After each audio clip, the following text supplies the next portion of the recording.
The stakes are high. For some, they're about as high as they get. Tough talk south of the border has Canadian exporters worried that if they don't relocate to the U.S., they will lose their sales there.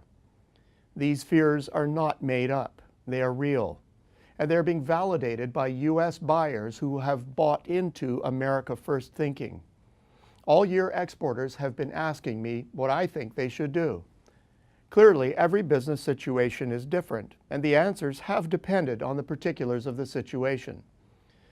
But is there a common response, a set of guidelines that every firm feeling pressure can consider? Before getting to the answer, a bit of context. The U.S. is still overwhelmingly Canada's largest customer, and by far the largest international recipient of Canadian direct investment abroad.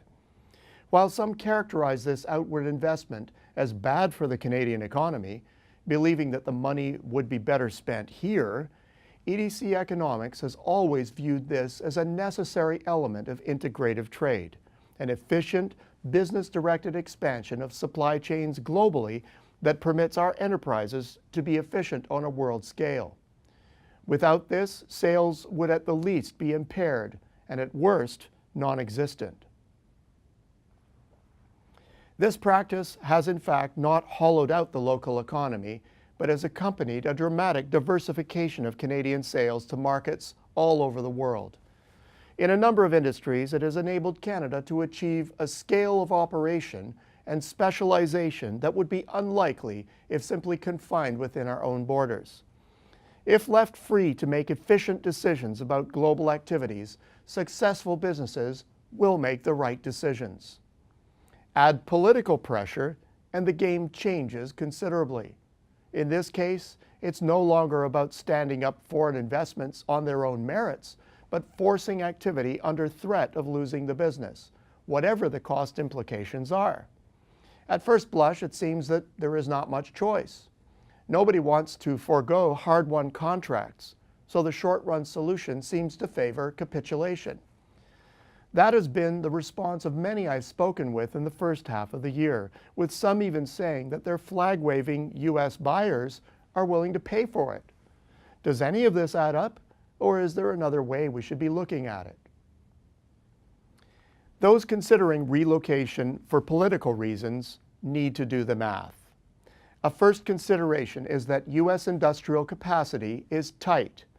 In certain industries, like the auto sector, wood products, furniture, paper production, and certain parts of food processing, levels of capacity utilization are greater than during the red-hot growth just before the Great Recession.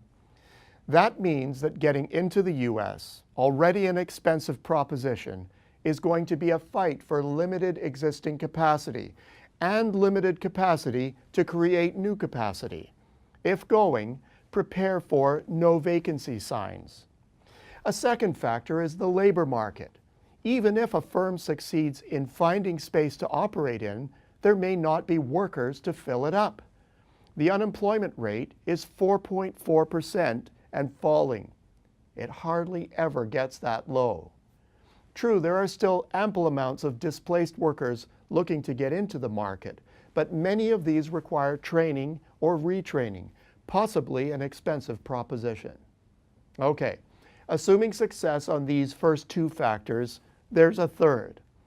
All of the costs of this new operation will be in US dollars.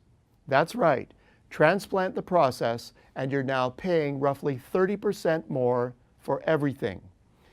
And if you were getting paid in US dollars to begin with, that will be a pure margin hit. If you were taking payments in Canuck bucks, even worse. Two more considerations. If everyone in the world is rushing into the U.S. for the same politically motivated reasons, fighting for that same limited capacity, imagine the extra cost pressures and the consequent interest rate increases. Finally, if your buyer is willing for patriotic or other reasons to absorb all or a large part of your higher costs and everyone else's in their supply network, aren't you just a little worried about their medium to longer term viability in today's globally competitive marketplace? The bottom line, It gets pretty freaky when it seems a head of state is taking aim at your business model, and when your key buyers buy into the rhetoric. But at the end of the day, you still have to make a buck.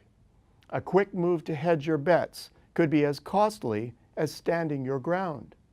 As always, it is best to do diligent homework and make an informed decision. Until next week, I'm Peter Hall.